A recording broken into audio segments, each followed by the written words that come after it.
Assalamualaikum. Halo anak-anak pintar. Apa kabar kalian hari ini? Alhamdulillah, luar biasa, selalu ceria. Jumpa kembali dengan Pak Warta di video pembelajaran secara online.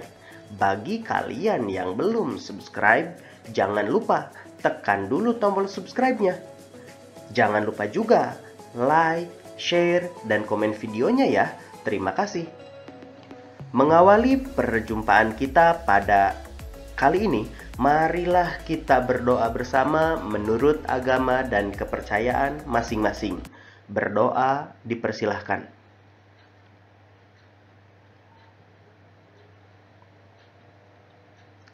Selesai. Anak-anak pintar, jika cita-cita dapat disamakan dengan sebuah impian yang ingin diraih, apakah impian besarmu? Sekarang, mari kita simak cerita tentang seseorang yang bermimpi besar dan kerja kerasnya untuk mewujudkan cita-cita tersebut. Judulnya, Mimpi Seorang Laskar Pelangi. Andrea Hirata adalah seorang penulis novel Indonesia. Novelnya yang terkenal berjudul Laskar Pelangi.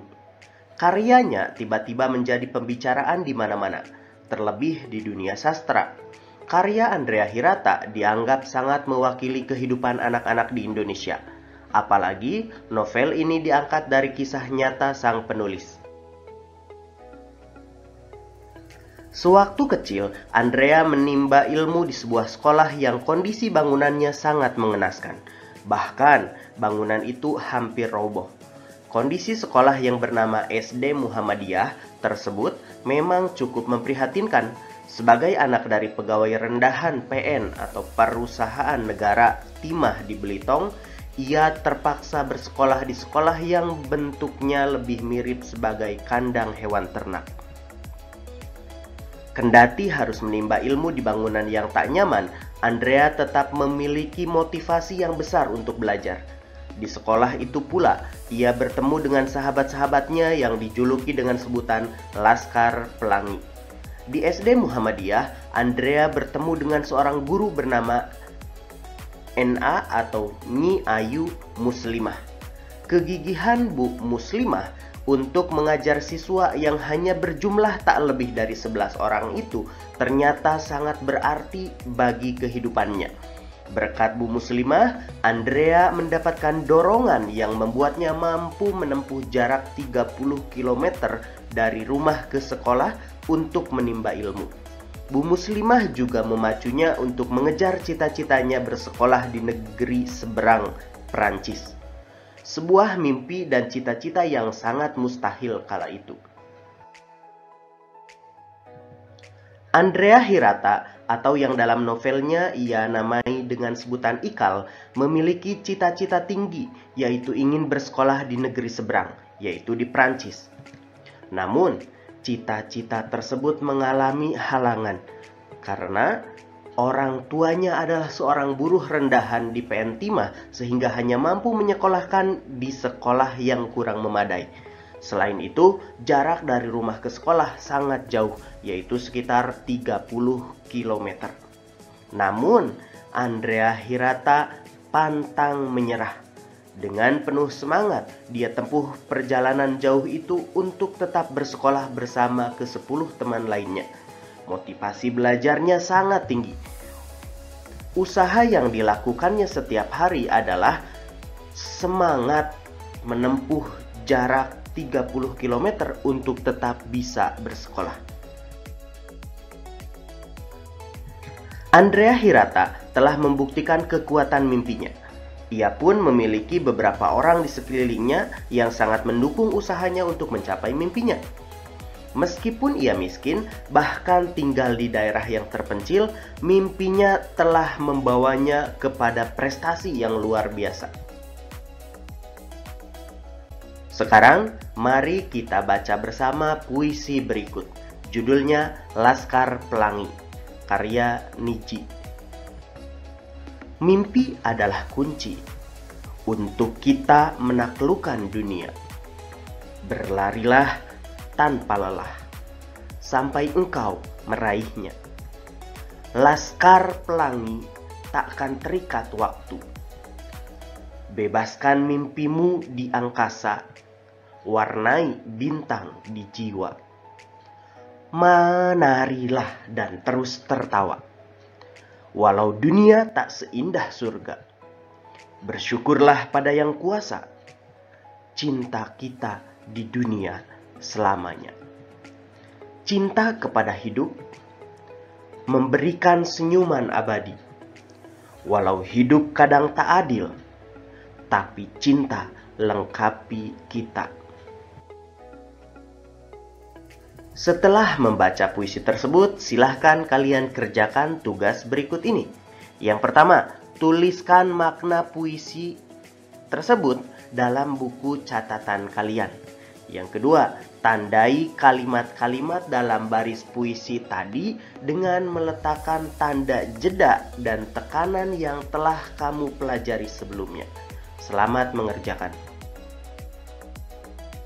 Anak-anak pintar, Andrea Hirata merupakan salah satu contoh pemuda masa kini yang gigih memperjuangkan mimpi dan cita-citanya. Kemiskinan keluarganya tidak menghalanginya mengejar mimpinya hingga ke negeri orang. Ayah Andrea adalah pegawai di PN Timah Belitung. Memang tidak dapat menyediakan banyak dana untuk sekolah Andrea. Belitung dahulu merupakan daerah penghasil timah andalan Indonesia. Timah adalah salah satu hasil sumber daya alam tambang.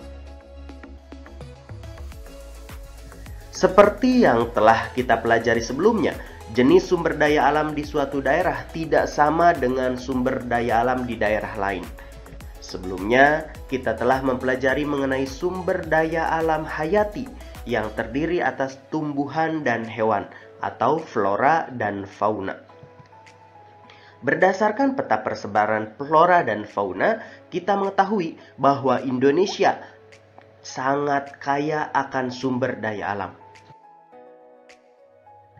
Selain sumber daya alam hayati, ada pula sumber daya alam non-hayati. Apakah itu?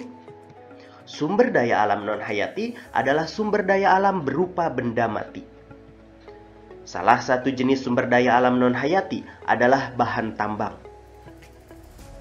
Sumber daya alam tambang berasal dari hewan dan tumbuhan yang terkubur serta mengalami pembusukan jutaan tahun yang lalu. Wilayah Indonesia menyimpan banyak barang tambang. Persebaran bahan tambang tersebut dipengaruhi oleh iklim dan sejarah wilayah itu sendiri. Mari kita simak peta persebaran bahan tambang di Indonesia berikut ini. Berdasarkan peta sumber daya alam bahan tambang tersebut, terdapat berbagai bahan tambang yang tersebar di seluruh wilayah Indonesia. Bahan-bahan tambang tersebut antara lain minyak bumi, batu bara, tembaga, besi, timah, kapur, yodium, asbes, marmer, dan belerang. Jika kita perhatikan secara seksama, peta persebaran sumber daya alam yang ada di Indonesia tersebut bisa kita simpulkan bahwa setiap daerah di Indonesia menghasilkan sumber daya alam yang berbeda-beda. Akan tetapi, sebagai bagian dari Negara Kesatuan Republik Indonesia, semua sumber daya alam itu dikelola negara untuk kemakmuran rakyatnya. Keragaman sumber daya alam di berbagai daerah tersebut akan memperkuat rasa saling membutuhkan antara satu daerah dengan daerah yang lainnya. Tahukah kalian, anak-anak pintar? Tidak hanya keragaman sumber daya alam, keragaman kegiatan keagamaan di Indonesia juga menjadikan Indonesia sebagai negeri yang unik. Keragaman itu justru meningkatkan kerukunan antar umat beragama. Sekarang, Mari kita bahas mengenai hari besar keagamaan yang ada di Indonesia. Yang pertama, Hari Raya Umat Islam. Umat Islam mempunyai 2 hari besar keagamaan yang selalu dirayakan setiap tahunnya, yaitu Hari Raya Idul Fitri dan Hari Raya Idul Adha. Hari Raya Idul Fitri dirayakan setiap tanggal 1 Syawal. Sedangkan Hari Raya Idul Adha dirayakan setiap tanggal 10 Zulhijjah. Hari Raya Idul Adha disebut juga sebagai Hari Raya Kurban, karena pada hari raya ini umat Islam disyariatkan untuk menyembelih hewan kurban. Yang kedua, Hari Raya Umat Kristen, baik itu umat Kristen Katolik maupun Kristen Protestan. Kedua agama ini memiliki hari raya yang sama, yaitu Hari Natal dan Hari Paskah.